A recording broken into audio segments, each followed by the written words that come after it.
전쟁이 터졌을 때 제일 먼저 웃는 사람이 누구인지 아십니까? 군인도 아니고 정치인도 아닙니다.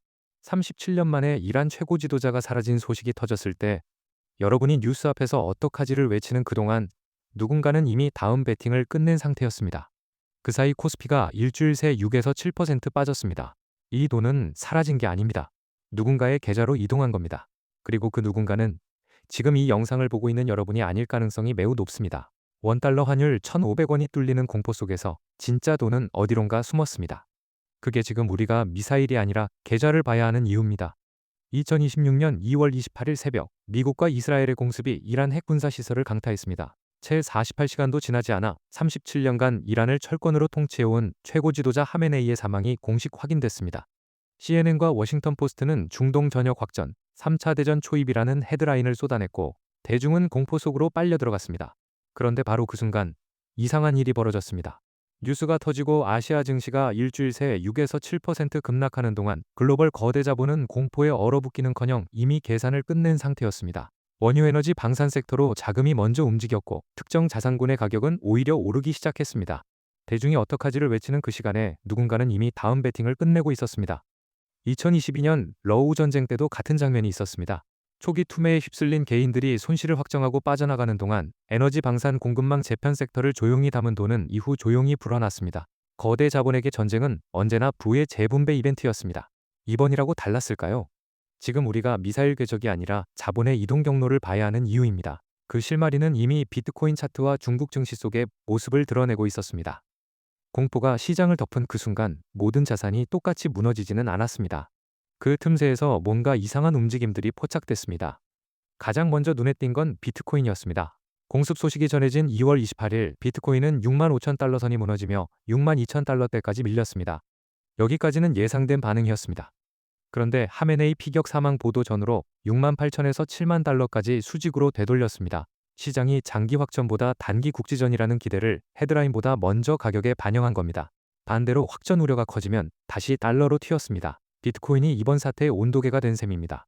두 번째는 중국 증시였습니다. 한국을 포함한 아시아 주요 증시가 일주일 새 6% 안팎 빠지는 동안 중국 본토와 차이나 A50은 약 1% 하락에 그쳤습니다. 이란 제재 환경 속에서도 이란산 원유 접근성을 꾸준히 유지해온 중국이 이란 체제가 흔들릴수록 에너지 협상에서 슈퍼갑이 된다는 계산이 본토 자산에 조용히 반영됐다는 해석입니다. 결국 두 시그널이 말하는 건 같습니다. 대중이 뉴스에 놀라는 동안 거대 자본은 이미 단기 쇼크냐, 구조적 변화냐를 따지고 배팅을 끝낸 상태였다는 것입니다. 그렇다면 그 자본이 가장 먼저 들여다본 곳은 어디였을까요? 지도 위에 단 한 줄기 물길이었습니다. 지도를 펼쳐놓고 페르시아만 어귀를 손가락으로 짚으면 폭이 불과 수십 킬로미터에 불과한 좁은 물길 하나가 눈에 들어옵니다. 호르무즈 해협입니다. 서울에서 부산까지 경부선 직선 거리의 절반도 안 되는 이 한 줄기 물길이 지금 전 세계 에너지 공급망의 심장을 쥐고 있습니다. 숫자가 이 해협의 무게를 증명합니다. 하루 약 2,100만 배럴의 원유와 글로벌 LNG 해상 물동량의 약 20%가 이곳을 통과합니다. 실제로 초대형 유조선과 LNG 운반선이 오갈 수 있는 항행구역은 양방향 합쳐 한 자릿수 킬로미터, 세계 원유 해상 거래량의 4분의 1 이상이 이 한 줄기에 실려 움직입니다. 대체는 불가능에 가깝습니다. 사우디아라비아와 아랍에미리트의 우회 송유관을 모두 끌어모아도 하루 수백만 배럴 수준을 넘기기 어렵습니다. 이 대동맥이 10에서 20%만 막혀도 유가와 LNG 가격은 그 이상의 비율로 즉각 반응하는 구조.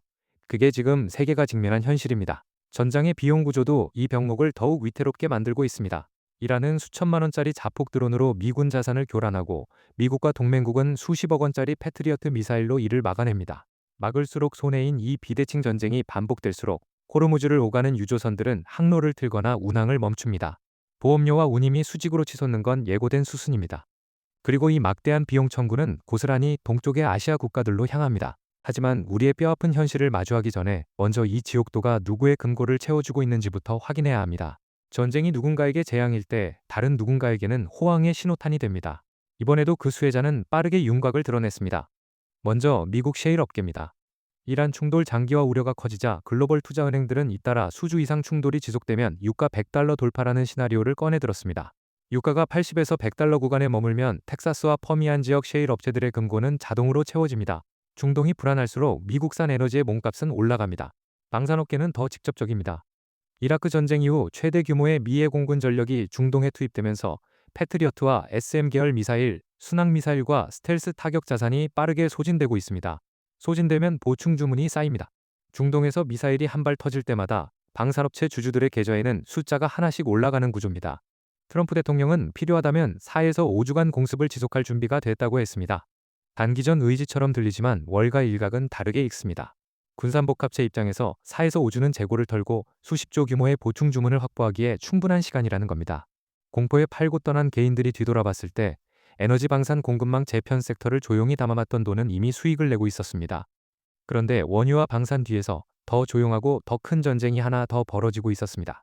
누가 원유 결제의 주도권을 쥐느냐, 즉 달러가 계속 세계의 기축통화로 군림할 수 있느냐를 둘러싼 보이지 않는 싸움이 이번 충돌과 함께 수면 위로 올라왔습니다. 1970년대 이후 원유는 사실상 달러로만 결제되는 구조가 굳어졌습니다.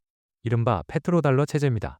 이 체제 덕분에 미국은 막대한 무역 적자를 내면서도 달러를 찍어 세계에 공급하고 기축통화 특권을 누려왔습니다.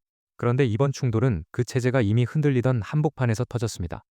사우디를 포함한 중동 국가들과 브릭스 국가들이 위안화 자국 통화 결제를 꾸준히 확대해왔고 미국의 중동 패권에 대한 도전은 이미 진행 중이었습니다. 금시장이 이 균열을 숫자로 보여주고 있습니다. 글로벌 중앙은행들은 수년째 미국 국채 비중을 줄이는 대신 연간 1000톤 안팎, 사상 최대 규모로 금을 사들이고 있습니다. 중국, 러시아, 중동 산유국들은 달러 체제 이후를 준비하듯 금과 비달러 자산을 쌓아 올리고 있습니다. 이란 사태로 중동 질서가 흔들릴수록 이 흐름은 더 빨라질 공산이 큽니다. 그 비용은 달러 체제 바깥에 있는 나라들이 떠안습니다. 달러가 강해질수록 달러로 에너지를 사야 하는 나라들의 수입 물가는 오르고 통화는 흔들립니다. 원달러 환율 1,500원은 단순한 공포 반응이 아니었습니다. 페트로달러 균열, 달러 강세, 에너지 수입 의존이라는 세 가지 압력이 한국이라는 한 점에서 동시에 터진 결과였습니다. 표면의 전쟁은 호르무즈에서 벌어지고 있었지만 그 충격파는 이미 서울 외환시장 전광판 위에 숫자로 찍히고 있었습니다. 구조적 취약성은 숫자보다 먼저 일상에서 느껴집니다. 한국이 수입하는 원유의 약 70%가 중동에서 오고 그 대부분이 호르무즈 해협을 통과합니다. LNG 역시 약 20% 안팎이 중동 호르무즈 경유 물량입니다. 호르무즈가 막히는 순간 한국의 발전소와 석유화학 공장, 물류 트럭이 동시에 멈추는 구조입니다. 에너지를 거의 전량 수입에 의존하면서 세계 10위권 경제를 유지해온 것, 그 강점이 위기 앞에서는 가장 먼저 무너지는 지점이 됩니다. 환율이 그 취약성을 가장 먼저 숫자로 드러냈습니다. 3월 초 원달러 환율은 서울 외환시장에서 1,460원대를 넘어선 데 이어 역의 야간 거래에서 금융위기 이후 처음으로 1,506원까지 치솟았습니다. 단순한 심리적 저항선 붕괴가 아닙니다. 에너지와 원자재를 달러로 사야 하는 한국 기업들의 수입 원가가 그만큼 올라갔다는 뜻이고 그 비용은 결국 소비자 물가와 기업 마진으로 흘러내립니다. 더 깊은 함정은 한국은행 앞에 놓여 있습니다. 유가 급등과 환율 폭등이 동시에 터지면서 물가는 오르는데 전쟁 충격으로 수출과 투자 심리가 꺾이면 성장은 둔화됩니다. 경기를 살리려면 금리를 내려야 하지만 물가와 환율이 발목을 잡습니다. 올리지도 내리지도 못하는 상태. 스태그플레이션에 덫입니다. 일본도 에너지 수입 의존도가 높고 통화 약세 압력을 받는다는 점에서 비슷한 조건을 공유합니다. 다만 일본은 수십 년에 걸쳐 쌓아온 해외 순자산과 엔화의 안전자산 지위가 완충제 역할을 해왔습니다. 한국은 그 완충제가 얇습니다. 같은 충격에도 더 깊이 흔들릴 수밖에 없는 이유입니다. 그렇다면 이 구조 안에서 개인 투자자는 무엇을 할 수 있을까요? 같은 뉴스를 보고 누군가는 계좌를 닫았고 누군가는 계좌를 열었습니다. 정보량의 차이가 아니었습니다. 뭘 받느냐의 차이였습니다. 먼저 버려야 할 것은 헤드라인입니다. 전면전 임박. 3차 대전 초입은 클릭을 유도하기 위해 설계된 문장이지 자산시장의 방향을 알려주는 문장이 아닙니다. 대신 유가 차트를 봐야 합니다. 전쟁 공포로 치솟던 유가가 어느 날 고점을 찍고 하루 5에서 7% 급락하는 순간이 온다면 그건 시장이 전쟁 프리미엄을 소화하기 시작했다는 신호입니다. 공포가 가격에 충분히 녹아든 그 순간이 역설적으로 이성이 작동할 수 있는 구간입니다. 포트폴리오 구조도 점검할 때입니다. 원화 자산에만 올인된 계좌는 이번 같은 중동 환율 에너지 복합 쇼크에서 가장 먼저, 가장 깊이 흔들립니다. 달러 현금, 금 ETF, 미국 에너지 방산주 같은 해외 자산으로 일부를 나눠두는 것. 지금 한국 투자자가 실행할 수 있는 가장 현실적인 방어입니다. 수혜 섹터의 방향도 이미 보입니다. 호르무즈 리스크가 길어질수록 대체 에너지 원전 방산 공급망 재편 물류 인프라는 구조적 수요를 등에 업습니다. 2022년 이후 시장이 한번 학습한 경로입니다. 단기 급등 후 소멸하는 테마가 있고 공급망 재편처럼 수년에 걸쳐 진행되는 테마가 있습니다. 지금 필요한 건 그 둘을 구분하는 것입니다. 공포를 느끼는 건 자연스럽습니다. 문제는 그 공포가 손가락을 움직이게 두느냐입니다. 지금 이 순간에도 누군가는 뉴스를 보고 팔고 있고 누군가는 차트를 보고 기다리고 있습니다. 전쟁이 터질 때마다, 공황이 올 때마다 부의 지형은 조용히 다시 그려졌습니다. 그 재편의 수혜는 언제나 공포를 버틴 쪽에 돌아갔습니다. 이번 미국 이란 충돌이 남긴 메시지는 단순합니다.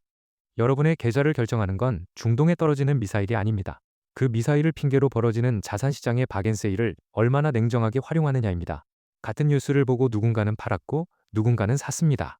1년 뒤 그 결과는 달랐습니다. 한국에게 이번 사태는 경고장이기도 합니다.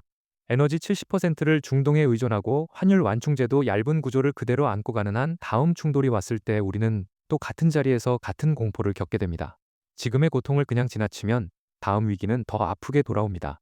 호르무즈가 다시 열리고 유가가 안정되고 헤드라인이 잠잠해진 뒤에도 페트로달러의 균열과 탈달러화의 흐름은 멈추지 않을 겁니다. 달러 중심의 세계 질서가 흔들리는 그날, 한국은 어디에 서 있을까요? 오늘 영상이 재밌으셨다면 구독과 좋아요 부탁드립니다. 저희는 다음 영상에서 뵙겠습니다.